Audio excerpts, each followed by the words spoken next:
asked my friend Charles, and the brick mason and the teacher, and he does errands, and he saws up these little things for me, and he made this table for me, just for me, down here in this basement.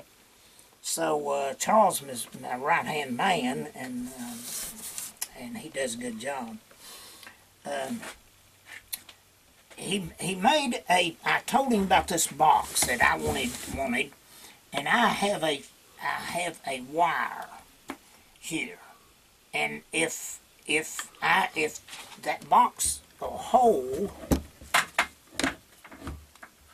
like this, and I can put that there. I can pull that through there and cut that brick in half with this wire. However, when he first said, I said, how about making me one of those? And I drew it up. And I said, you'll have to guess at how thick the brick is. Well, he did one, and it wouldn't go in there. And he made another one. And he's a real good carpenter. He just does neato stuff. He even put some slick stuff on there so this thing would slide out good. Anyway, that wouldn't, the brick was too fat and wouldn't go in it. But then he said, let me have it, I'll go make another one. He went and made another one like this. Now, I was ready to do that, and I thought the perfect thing to hold this thing was my vise. Well, I took that thing over there to the vise and put it in there, and I was tightening it up, the jaws of it got to about right there and would not get the rest of that. So I couldn't use that. And I thought, well, you could clamp it to the table, but the clamp's in your way then. Anyway, all this stuff, I ended up, I couldn't nail it to the table. I didn't want the thing there permanently to nail it down there. Not only that, I'd already started just hand carving them. I figured out a way I'd just do it, and I'll show you the way I've done it. It's not with this thing. But that's a good idea if you're going to do, say, 200 brick and they're all the same and there's nothing on them. They're just, you want all that background. It just makes sense. However, since I did start out freehanding them, I'll keep doing it just to keep the wiggles in the thing. The wiggles would be different out of a machine. They wouldn't match up the feeling to it. Anyway, I'm going to have this brick. Now I've got my own renditions of stuff. Where's my knife? There it is.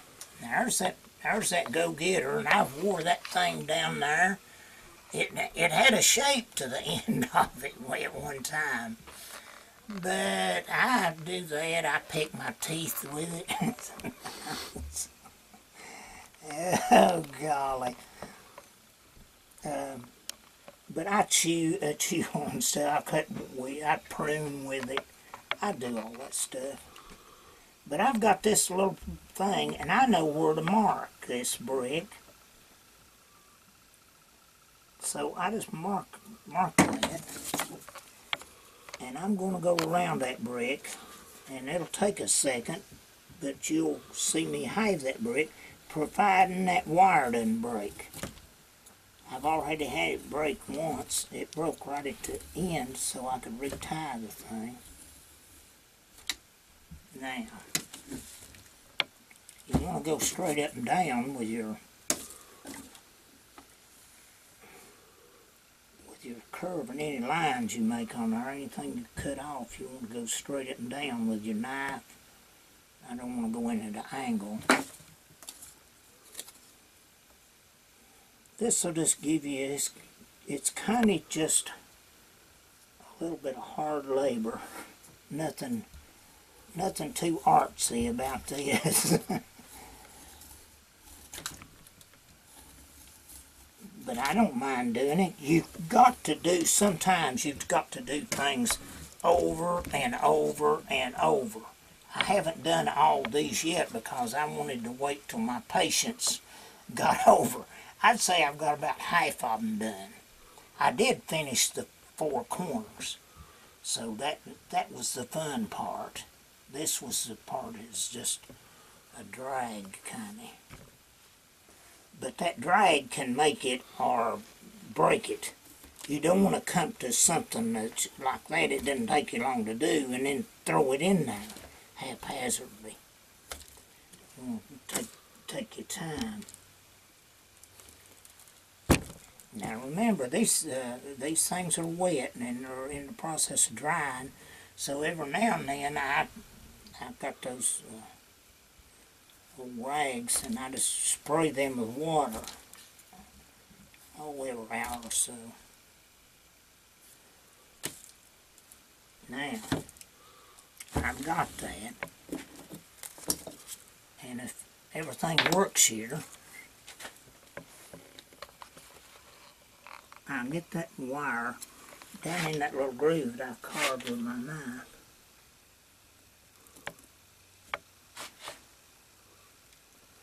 And I've got even the handhold down pat. I've got those little... By the way, I bought this at it's a store near Target, and it's a man's name. Michael's, that's it. I'll put a plug in. Anyway, it's a neat little thing. It had several tools.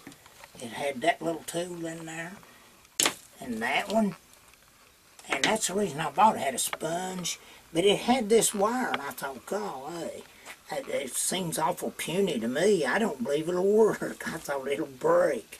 Now you watch it, it might break. But I want to pull through there on the same height and it's level as that wire through there. Now, you see I've had that thing with that little skinny wire and those 2 little sticks.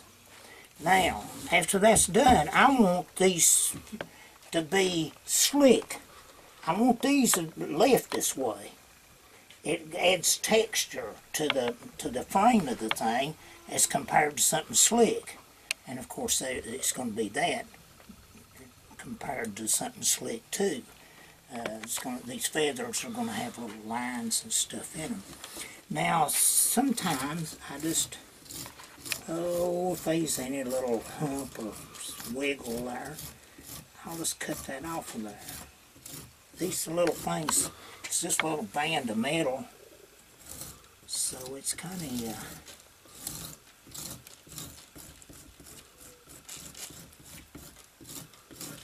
now I've got a tool here. These will make these kind of brick, just plain brick, not that one, this one. There it is. Now this is just, it's part, I don't know where I got the thing or when I got it, but I've done an awful lot of pounding on the end of it. As you can see, I busted that thing. But I can just take something and hack that. If I wanted to cut that in half or a hunk of it off, and I put me a line there, I can drive that thing down and just cut that right off of there with that, something flat. But also, it works good to level something on one side. There, I'm getting all this down there level. And that's probably, it looks like a glorified, it looks like a cross between a putty knife and a chisel. But I think it's more putty knife, but it's thick. It's thick metal. And boy, it works good.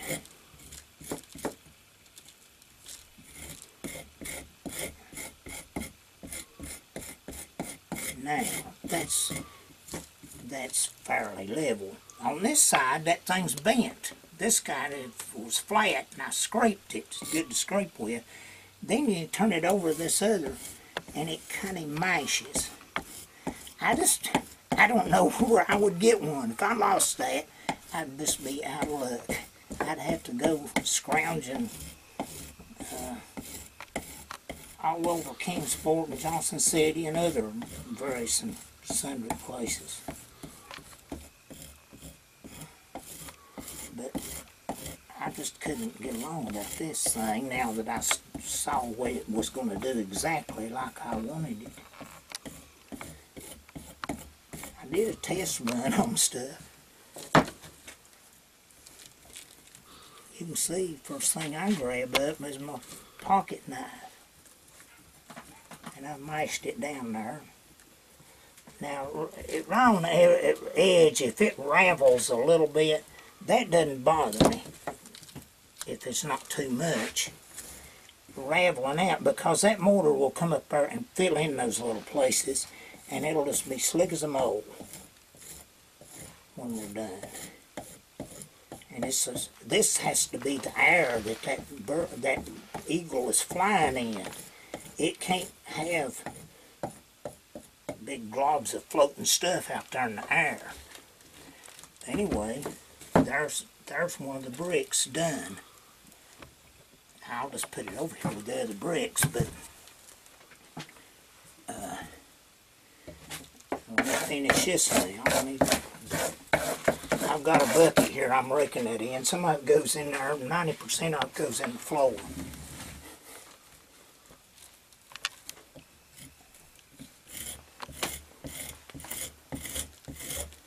Now this probably is not exciting to you, but boy, it's quicker than most things. Fact is, it's almost as quick as that little box deal. If I'd have had some place to put that thing though, if I'd have had another sawhorse that made out of 2x4s, I'd have nailed it on a sawhorse or something. I'd have had to sit on one end of it and pull, you had to put a lot of pressure. I'd have probably done it that way.